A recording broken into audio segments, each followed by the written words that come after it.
ముక్కుపుడకను పంతులు గారు తీసుకెళ్లి కోటలోకి విసిరేశారు జగన్నాథం గారు అని అవని చెప్తూ ఉంటుంది. అలా ఎందుకు చేశాడు పంతులు గారు అని చెప్పి పల్లెటూరి ప్రజలంతా అడుగుతూ ఉంటారు. పంతులు గారు కావాలని చేసిన పని కాదు ఇదంతా. కోటలో ఉన్న దుష్ట శక్తి పంతులు గారి చేత ఇదంతా చేపించింది అని చెప్పి అవని పల్లెటూరి ప్రజలకు చెప్తూ ఉంటుంది. ఆ మాట వినగానే పల్లెటూరి ప్రజలంతా కూడా షాక్లో ఉంటారు. అప్పుడు జగన్నాథం, అమ్మ అవని, ఎంతగానో గుర్తుండిపోవాలని 100 సంవత్సరాల వేడుక ముక్కు పుడకకు జరిపిద్దాం అనుకున్నాము. ఈ రోజున ఇలాంటి అపశృతి జరగటం చాలా బాధగా ఉంది. ముక్కు పుడక మీ ఇంటి నుంచి వెళ్ళిపోయిందంటే ఇక మీకు కష్టాలు తప్పవమ్మా. ముక్కు పుడక ఎవరి దగ్గరైతే ఉంటుందో ఆ కుటుంబం సంతోషంగా సుఖశాంతులతో ఉంటుందని మనం మొదటి నుంచి నమ్ముతూ వచ్చాము. ముక్కు పుడక మీ నుంచి దూరం అయిపోయింది కాబట్టి ఇక మీదట పల్లెటూరులో పూజలు కానీ అమ్మవారికి నైవేద్యాలు కానీ ఏరువాక కానీ మీ చేతుల మీద జరగదు అని చెప్పి జగన్నాథం చెప్తూ ఉంటాడు. అలా మాట్లాడుతున్నారేంటి జగన్నాథం గారు? ముక్కు పుడక మా దగ్గర లేకపోతే ఆనవాయితీగా మేము చేసే పూజలు అమ్మవారికి ఎందుకు చేయకూడదు అని అవని అడుగుతూ ఉంటుంది. ముక్కు పుడక ఎవరి సొంతమైతే వాళ్ళకే అష్ట ఐశ్వర్యాలు సిద్ధిస్తాయని, వాళ్ళ చేతుల మీదే పల్లెటూరులో అన్ని కార్యక్రమాలు జరగాలని మనం మొదటి నుంచి చూస్తూ వచ్చాం కదమ్మా. ఇప్పుడు ముక్కు పుడక మీ దగ్గర లేదు కాబట్టి మీ అత్తయ్య గౌరవాన్ని పోగొట్టుకున్నట్టే, మీ ఇంటి నుంచి లక్ష్మి వెళ్ళిపోయినట్టే. ఇక మీ ఇంట్లోకి కష్టాలు వెతుక్కుంటూ వస్తాయి అని జగన్నాథం పల్లెటూరి ప్రజల ముందు అవనికి చెప్తూ ఉంటాడు. అలా జరగటానికి వీల్లేదు. కోటలోకి ముక్కు పుడకను పంతులు గారు విసిరేశారు. నా ప్రాణానికి తెగించైనా సరే నేను ఆ కోటలోకి వెళ్తాను. ముక్కు పుడకను సొంతం చేసుకుంటాను. ముక్కు పుడక తీసుకొచ్చి మా అత్తయ్య గౌరవాన్ని మర్యాదను నిలబెడతాను. అలా చేయకపోతే నేను ఆ ఇంటికి చిన్న కోడల్నే కాదు, కోటలో ఉన్న దుష్ట శక్తి దగ్గర నుంచి ముక్కు పుడకను సాధిస్తాను. మా అత్తకు బహుమతిగా ఇస్తాను. అదే ఈ చిన్న కోడలి శబదం అని చెప్పి అవని పల్లెటూరి ప్రజల ముందు జగన్నాథానికి చెప్తూ ఉంటుంది. అక్షయ, రామ్మ వెళ్దాం అని అవని శ్రీకర్ని అక్షయ్ని తీసుకొని అక్కడి నుంచి వెళ్ళిపోతుంది. ఇక మరోవైపు ముక్కు పుడక కోటలో ఎక్కడ పడిందో వసీకరకు కనిపించదు. ముక్కు పుడక కోసం వసీకర కోట అంతా కూడా వెతుకుతూ ఉంటుంది. ఇక మరోవైపు అవని శ్రీకర్ ఇద్దరు కూడా బెడ్రూమ్లో ఉంటారు. అవని, ముక్కు పుడక కోటలో ఉంది. ముక్కు పుడకను మనం ఎలా తీసుకొస్తాము? అసలు ఆ కోటలో ఉన్న దుష్టశక్తి గురించి తెలియాలంటే ఆ రోజు సెల్ ఫోన్లో వీడియో ఉందని పల్లెటూరి ప్రజలు చెప్పారు. ఆ సెల్ ఫోన్ ఏమో షాప్ అతనికి ఇచ్చాము. ఒకసారి ఫోన్ రిపేర్ అయిందో లేదో షాప్ అతనికి ఫోన్ చేయి అవని అని శ్రీకర్ అంటూ ఉంటాడు. ఇప్పుడే చేస్తాను బావా అని అవని ఫోన్ దగ్గరకు వెళ్తుంది. బావా, షాప్ అతనే ఫోన్ చేశాడు అని అవని అంటుంది. వెంటనే చెయ్యి తిరిగి అవని అని శ్రీకర్ చెప్తూ ఉంటాడు. బావా, సెల్ షాప్ అతని దగ్గర నుంచి ఏవో వీడియోలు కూడా మన ఫోన్కి సెండ్ చేసినట్టున్నాయి. నేను ఫోన్ లిఫ్ట్ చేయకపోతే ఫోన్లో ఉన్న డేటా నాకు సెండ్ చేయమని నేను సెల్ షాప్ అతనికి చెప్పాను బావా. అందుకే అతను అందులో ఉన్న డేటాని నా నెంబర్కి సెండ్ చేసినట్టున్నాడు అని చెప్పి అవని అంటుంది. త్వరగా ఓపెన్ చేయి అవని ఆ డేటా అని శ్రీకర్ అంటాడు. అవని డేటాని ఓపెన్ చేస్తుంది. అందులో వసీకర కోటలో క్షుద్ర పూజలు చేయటం, అక్షయ బొమ్మను గోడ మీద గీసి తన రక్తంతో అక్షయ్కు రక్త తిలకం దిద్దటం ఇదంతా కూడా ఫోన్లో కనిపిస్తూ ఉంటుంది. అది చూసి అవని శ్రీకర్ ఇద్దరు కూడా షాక్ అవుతారు. బావా, నేను ఊహించిందే నిజమైంది. కోటలో తిష్ట వేసి కూర్చున్న దుష్టశక్తి ఎవరో కాదు, నీ ప్రాణాలు తీయాలనుకున్న వసీకర అని చెప్పి అవని అంటుంది. నువ్వు ఒక్కొక్కసారి గెస్ చేసినవన్నీ కూడా నిజమే అవుతున్నాయి అవని అని శ్రీకర్ అంటూ ఉంటాడు. నేను మొదటి నుంచి ఆ వసీకరే ఆ కోటలో ఉందని నమ్ముతున్నాను బాబా. ఇప్పుడు అత్తయ్య కనిపించకుండా పోవడానికి గల కారణం కూడా నాకు అర్థమైంది అని చెప్పి అవని అంటుంది. ఏంటి ఆ కారణం అని చెప్పి శ్రీకర్ అడుగుతూ ఉంటాడు. మన కూతురు అక్షయ్ను బలివ్వటం కోసం అత్తయ్యను ఆ కోటలోనే ఆ వసీకర బంధించినట్టుంది బావా అని చెప్పి అవని అంటుంది. అయితే ఈ విషయం వెంటనే అందరికీ చెప్దాం పద అవని అని శ్రీకర్ అంటాడు. లేదు బావా, ఈ విషయం మన మధ్యనే సీక్రెట్గా ఉండాలి. ఈ విషయం ఇప్పుడే బయటికి చెప్తే మాయా ఈ విషయం గురించి వసీకరకు చెప్తుంది. వసీకర జాగ్రత్త పడే అవకాశం ఉంది. మాయా వసీకర ఇద్దరు కలిసి ఆడుతున్న నాటకం ఇది అని చెప్పి అవని అంటుంది. అవును అవని, నువ్వు చెప్పింది కరెక్టే అని చెప్పి శ్రీకర్ అంటాడు. ఇక మరోవైపు వసీకర ముక్కు పొడక కోసం కోట అంతా కూడా వెతుకుతూ ఉంటుంది. అప్పుడు మాయా వసీకర దగ్గరకు వెళ్తుంది.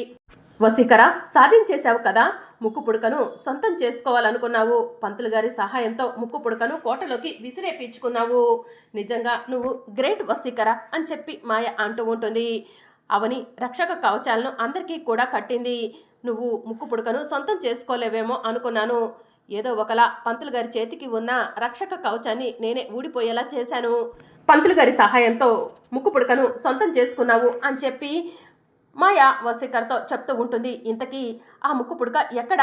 మనం అనుకున్న పనులు నెరవేర్చుకోవాలంటే, నాకు తిరిగి శక్తులు రావాలంటే ఆ ముక్కు పుడక కావాలి. ముక్కు పుడక ఎక్కడుందో చెప్పు వసీకర అని మాయ అడుగుతూ ఉంటుంది. దానికోసమే ఇందాకల నుంచి వెతుకుతున్నాను మాయ. ముక్కు పుడక ఇక్కడే ఎక్కడో పడింది. ఎక్కడా అని కోట అంతా వెతికాను, ఎక్కడా కనిపించలేదు. ఆ ముక్కు పుడక ఎవరి దగ్గరైతే ఉంటుందో వాళ్ళకి అష్టైశ్వర్యాలు వస్తాయి, వాళ్ళ జీవితంలో సంతోషాలు ఉంటాయి అని చెప్పి వసీకర మాయతో చెప్తూ ఉంటుంది. అప్పుడు మాయ జగన్నాథం చెప్పిన మాటలను గుర్తు చేసుకుంటూ ఉంటుంది. అక్కడ పెద్దాయన కూడా ఇవే మాటలు చెప్పాడు.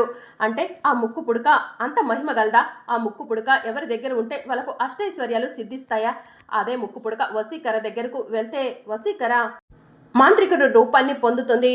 అదే ముక్కు పుడక నా దగ్గరుంటే నేను అనుకున్నది సాధించగలను. వసీకర కంటే ముందు ఆ ముక్కు పుడకను నేను వెతికి పట్టుకుంటాను. నేనే అష్ట ఐశ్వర్యాలను సిద్ధించుకుంటాను. నాకు మంచి జరిగేలా చేసుకుంటాను అని మాయ మనసులో అనుకుంటూ ఉంటుంది. ఇక మరోవైపు అవని శ్రీకర్ ఇద్దరు కూడా కారులో వెళ్తూ ఉంటారు.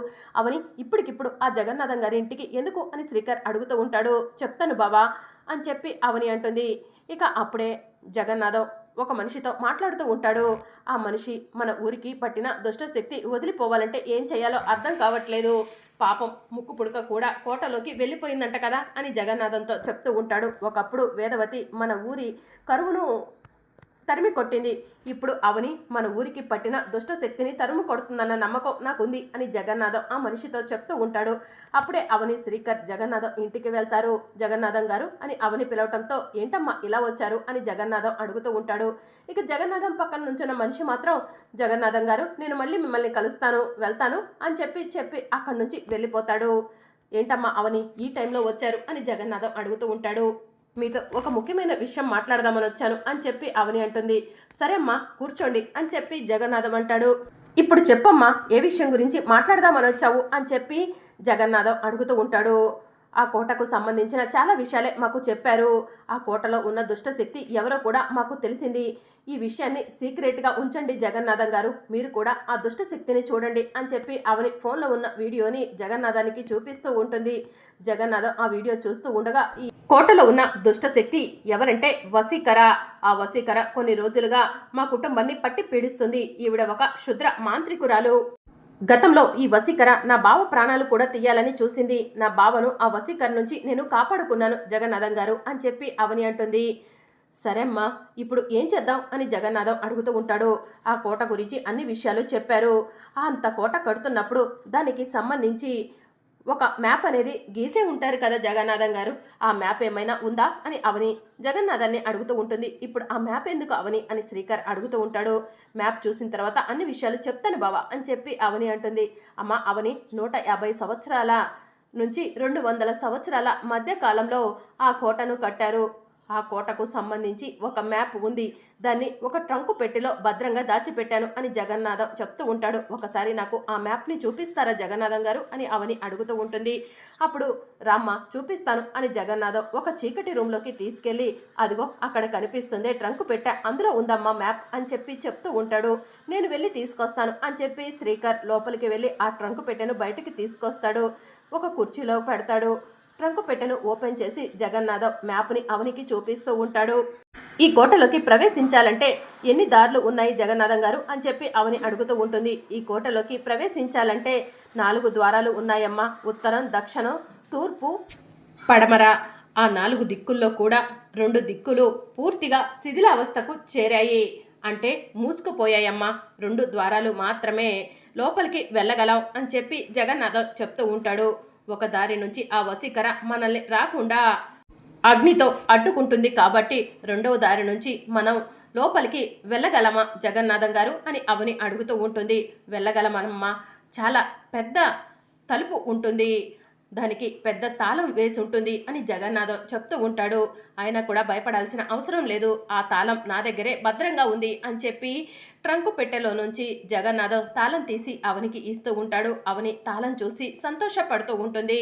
రేపు రాబోయే అప్కమింగ్ ఎపిసోడ్లో నానా ఈ అవని అమ్మ కనిపించకుండా పోయినప్పటి నుంచి టైంని పాస్ చేస్తూ ఉందే కానీ అమ్మ ఆచూకీ తెలుసుకునే ప్రయత్నం మాత్రం చెయ్యట్లేదు.